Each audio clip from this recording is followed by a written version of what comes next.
There's been a lot of discussion recently, definitely over the last year or so, around the idea of a new age video game crash.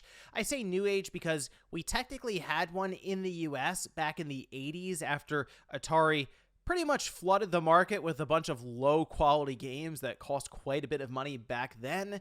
And we had Nintendo finally show up with their original Nintendo system and kind of got things kickstarted and back on track. But there was a time period there where, it was ugly for video games. And the idea of a crash now is a little bit different than that one, as in there would be a very, very steep decline pretty much across the board for spending in games, as well as interest when it comes to developing in this space. A lot of talent pretty much leaving completely. Well, I said, you know what, it's possible, but I need to see a little bit more before I go, okay, yeah, it's something that could absolutely be happening here as we speak now. And one of those caveats for me was if a big publisher started to struggle to the point where they were either going to go under or they had to seek buyout or assistance of some kind. And that's happening now based on a new report with Ubisoft. And I am telling you, this is something that could have reverberating effects throughout the industry, especially if they do indeed have their buyout and go forward. So we're going to go over that here today. Guys, if you enjoyed the video, hit that like button, subscribe if you're new. So the initial information that we got around Ubisoft is that they were struggling quite a bit. And it wasn't like shocking necessarily. We've seen them having a hard time with something like Skull and Bones that was in development forever. Like it was 2016 or something when we first heard about it, and it just came out earlier this year, like months and months ago, and no one seemed to really be that interested in it. It came out, the reviews weren't great for it, and then that was kind of it, and it cost them a lot of money to get that game to the finish line, and it sort of came and went in like a day or two. Like that was it. Before that, even though, we saw struggles with Prince of Persia: Sands of Time remake, which was a big push for them to get Prince of Persia sort of back, and that's something that you see a lot of companies doing right now, is trying to strengthen or create intellectual properties. Prince of Persia is one that has a long storied history. Its 35th anniversary has happened, or is happening this year, and it does seem like something that Ubisoft should look around and go, okay, let's get this on track. But their remake fell short of expectations when they showed it, and they put it back in development with a complete reboot, and now it seems we're years off of that making a return. Ghost Recon pretty much went away after they tried to tie NFTs into it, and people really weren't having it, and the quality of that franchise slipped. And even Avatar, where they tap an incredibly popular IP from cinema, didn't really meet expectations like they were hoping, and that just sort of also came and went.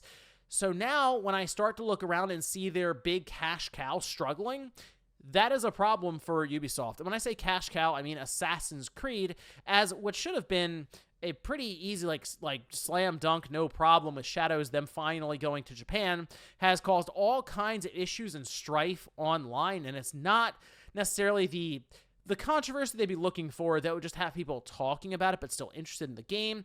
It got to a position where Ubisoft felt the need to actually address this, and in fact, they've delayed the game past the holiday season when you would expect them to make a bunch of money, and that's been reflected recently in their overall company valuation. In fact, it's an ugly chart to look at, but if you see over on the finance here, like Yahoo Finance, they can show us the chart for Ubisoft over the last 5 years.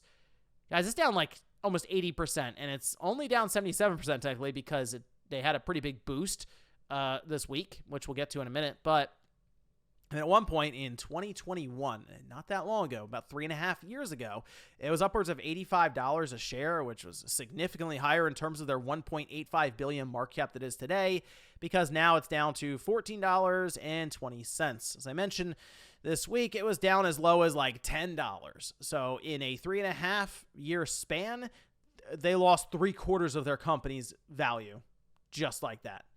Really, ever since Assassin's Creed Valhalla came out, which was a massive seller for them and made a ton of money, like $1 billion or something, they've pretty much been on the decline ever since. And the idea of Assassin's Creed Shadows is it would pull them out of it, but it does not look like it's going to do that. It really doesn't. And it seems, as we can see, this was posted up over on Games Industry. It's citing Bloomberg, but Tencent and Guillemot family reportedly planning Ubisoft buyout.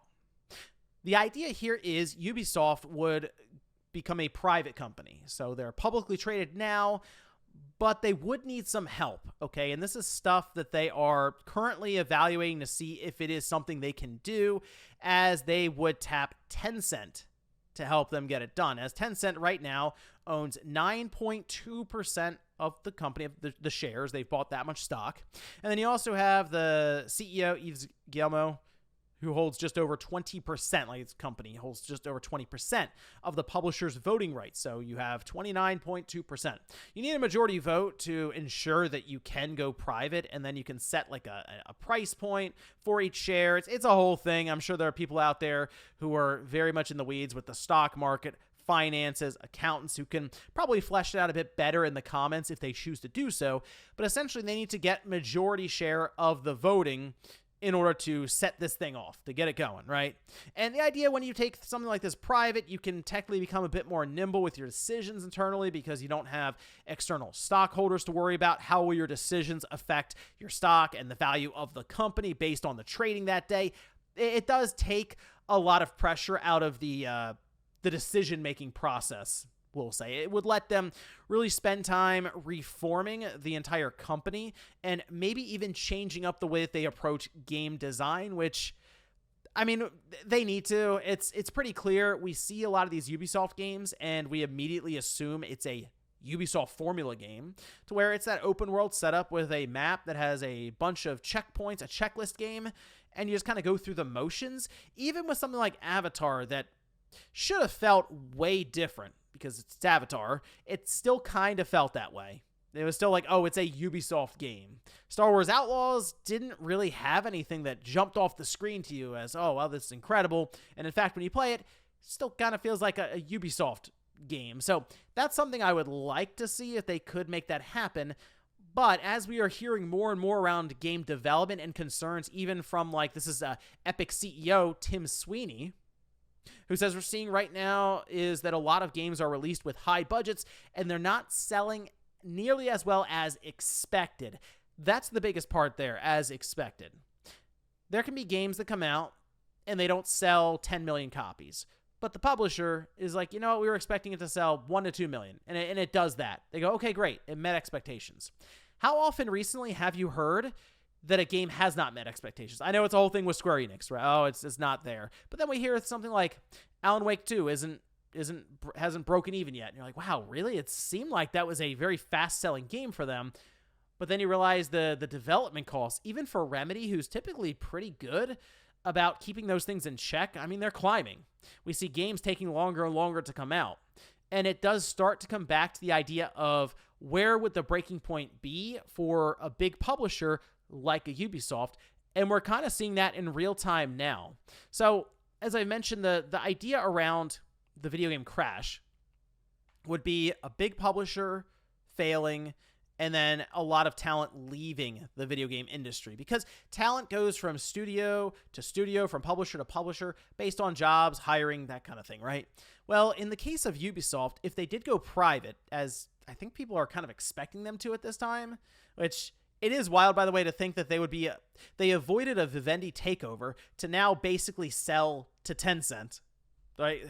But if that happened, Ubisoft employs about 19,000 people. There is a very, very good chance that they would basically lay off about 30 to 40% of that workforce. And that is probably being conservative on that end. It might be half. And that would be a significant number of people who would just immediately be out of a job in gaming. And you know what? It'd be hard for me to tell them you should look for another job in gaming after that happens. You'd be like, well, why would I stick around in gaming? I'll go do something else. And that you can lose a lot of really good talent that way, even at like the lower level developing stuff, and they're very talented. And that's the thing with Ubisoft. While people will make fun of, obviously, the Ubisoft formula and stuff, they're not low-quality games necessarily. Some come out and they're glitchy, like we saw with Star Wars Outlaws, and they're working through that. But you will still have high-quality games come out of Ubisoft, despite them kind of fitting into this cookie-cutter nature that they themselves have sort of placed out there, probably due to research from a lot of the suits at the top who realize that's ways to work microtransactions into the game. But for Ubisoft, they would have to completely reform their image to gamers, I think, to be saved at this point. And I wonder if there's enough runway for them to do that, even with a buyout that would probably have to be at least somewhat financed, I assume, even by Tencent. So that's this is where things become a bit concerning, I would say, because of the development costs, because of the sales starting to kind of flatline for a lot of games, like as in they're not breaking through heavily for big sales goals or momentum. You're selling about what you sold before, maybe a little less, but the development cost is 2, 3, 4 times that amount. And I don't think it's going to be different for really any company. I think everyone is running into this, even like Nintendo. Their development costs are going up, I'm sure, and their games are taking longer to make, like a big 3D Zelda game or 3D Mario. And even when it comes down to them creating a console, I do believe in the background they're looking around like, ooh, how do we make this work with the current climate in the economics and the exchange rates? And so much stuff right now just in the real world is completely altering everything from game development to hardware development. It's wild stuff right now. And I think above all else, external factors are what could push us into this video game crash that people have been talking about for a little while now. And I think right now Ubisoft probably the best example of what could end up happening. And who knows, maybe this is just a blip in the radar. They get it solved, figured out, and they move on to creating good games. Like when I covered Far Cry, I did a video on that where I looked at the original Far Cry, and then I looked around at what games were coming out at that time period from Ubisoft, and it was good stuff. Like really good stuff, going back to the late PS2, Xbox, GameCube era into like the first half of the Xbox 360 era.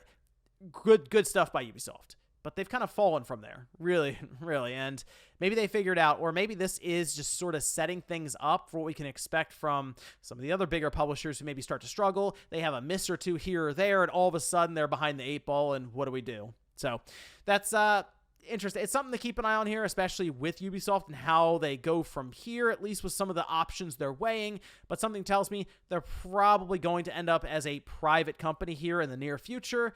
And then I wonder what exactly is the plan to reshape an image that many gamers now have completely etched into their mind. But let me know what you guys think about this one down below. Thank you so much for watching, and I'll see you next time.